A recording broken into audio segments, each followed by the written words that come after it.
ಮಹಿಳೆಯರ ಧ್ವನಿಯನ್ನ ಆಲಿಸುವಂತ ಕೆಲಸವನ್ನ ರಾಜಕೀಯ ಪಾರ್ಟಿಗಳು ಲೋಕಸಭೆಯಲ್ಲಿ ವಿಧಾನಸಭೆಯಲ್ಲಿ ಮಾಡಲಿಲ್ಲ. ಇದರ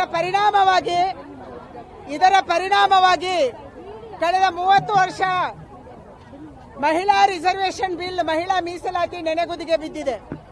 2023ರಲ್ಲಿ ಮಹಿಳಾ ರಿಸರ್ವೇಶನ್ ಬಿಲ್ ಲೋಕಸಭೆಯಲ್ಲಿ ಪಾಸ್ ಆಯಿತು. ಆದ್ರೆ 543 ಸೀಟಿಗೆ ಮೀಸಲಾಗಿತ್ತು.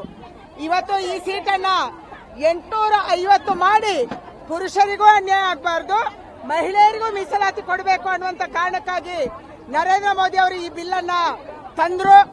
ಡಿಲಿಮಿಟೇಷನ್ ನ ಜೊತೆಗೆ ತಂದ್ರು. ಯಾಕೆಂದ್ರೆ ಸೆನ್ಸಸ್ ಆದ ಮೇಲೆ, ಈಗ ಸೆನ್ಸಸ್ ನಡೆಯುತ್ತೆ ಬರುವಂತ ವರ್ಷಗಳಲ್ಲಿ, ಸೆನ್ಸಸ್ ಆದ ಮೇಲೆ, ಡಿಲಿಮಿಟೇಷನ್ ಆದ ಮೇಲೆ ದಕ್ಷಿಣ ಭಾರತದ ಸಂಖ್ಯೆಯಲ್ಲಿ ಕಡಿಮೆ ಆದ್ರೆ ಇದಕ್ಕೆ ಯಾರು ಹೊಣೆ? ಇದರಲ್ಲಿ ಒಂದು ವ್ಯವಸ್ಥಿತ ಷಡ್ಯಂತ್ರ ಇದೆ.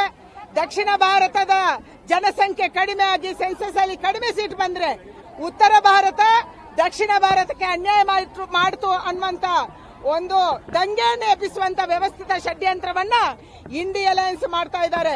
ಇದಕ್ಕೆ ಅವಕಾಶ ಸಿಗಬಾರ್ದು. ಈಗ 50% ಮೀಸಲಾತಿಯನ್ನು ಕೊಡೋದು ನಮ್ಗೆ ಲಾಭ, ಅದನ್ನು ಪಡ್ಕೊಳ್ಳೋದು ನಮ್ಗೆ ಲಾಭ.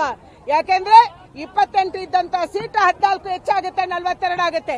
ತಮಿಳುನಾಡಲ್ಲಿ 39 ಇದ್ದಿದ್ದು 59 ಆಗುತ್ತೆ. ಇದರಿಂದ ದಕ್ಷಿಣ ಭಾರತಕ್ಕೆ ಲಾಭ ಇದೆ. ಅದಕ್ಕಾಗಿ ದಕ್ಷಿಣ ಭಾರತ ಉತ್ತರ ಭಾರತ ಅನ್ನುವಂಥದ್ದನ್ನ ಒಡೆದಾಡಿಸುವುದಕ್ಕಾಗಿ ಇಂಡಿ ಅಲಯನ್ಸ್ ವ್ಯವಸ್ಥಿತ ಷಡ್ಯಂತ್ರದ ಮೂಲಕ ಇವತ್ತು ಈ ಬಿಲ್ ಅನ್ನ ಸೋಲಿಸಿದೆ.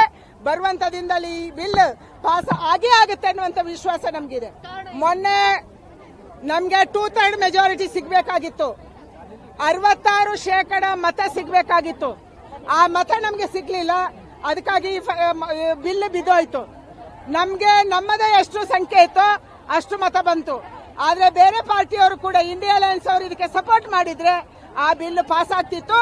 66% ಮತ ಸಿಗದೇನೆ, 2/3 ಮೆಜಾರಿಟಿ ಸಿಗದೇನೆ ಈ ಬಿಲ್ ಫೇಲ್ ಆಗಿದೆ. ಯಾಕಂದ್ರೆ ಕಾನ್ಸ್ಟಿಟ್ಯೂಷನಲ್ ಅಮೆಂಡ್ಮೆಂಟ್ ಬಿಲ್ಗೆ 2/3 ಮೆಜಾರಿಟಿ ಬೇಕಾಗಿದೆ, 66% ವೋಟಿಂಗ್ ಬೇಕಾಗಿದೆ. ಅದಕ್ಕಾಗಿ ಈ ಬಿಲ್ ಬಿದ್ದೋಗಿದೆ. ಬರುವಂತ ದಿನದಲ್ಲಿ ವಿಶ್ವಾಸ ಇದೆ. ಈ ದೇಶದ ಮಹಿಳೆಯರು ಜಾಗೃತರಾಗಿದ್ದಾರೆ. ಅವರ ಅಡಿಗೆ ಮನೆಗೆ ಸೀಮಿತ ಆಗಿಲ್ಲ. ಅವಳ ಕೈಯಲ್ಲಿ ಸೌಟು ಮಾತ್ರ ಇಲ್ಲ, ಅವಳ ಕೈಯಲ್ಲಿ ಆಯುಧನೂ ಇದೆ, ಅವಳ ಕೈಯಲ್ಲಿ ಕಂಪ್ಯೂಟರ್ ಇದೆ, ಅವಳ ಕೈಯಲ್ಲಿ ಸ್ಟೆಟಸ್ಕೋಪ್ ಇದೆ. ಅವಳು ಇವತ್ತು ಇಂಜಿನಿಯರ್ ಇದ್ದಾಳೆ, ಡಾಕ್ಟರ್ ಇದ್ದಾಳೆ, ಟೀಚರ್ ಇದ್ದಾಳೆ. ಈ ದೇಶದ ಮಹಿಳೆಯರು ಇಂಡಿ ಅಲಯನ್ಸ್ ಅನ್ನ ಸುಮ್ಮನೆ ಬಿಡಲ್ಲ ಅನ್ನುವಂತ ವಿಶ್ವಾಸ ನಂಗಿದೆ.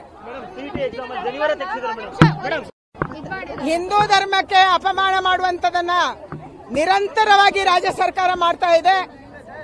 ಕಳೆದ ವರ್ಷನೂ ಕೂಡ ಇದು ಪತ್ತೆ ಆಗಿತ್ತು.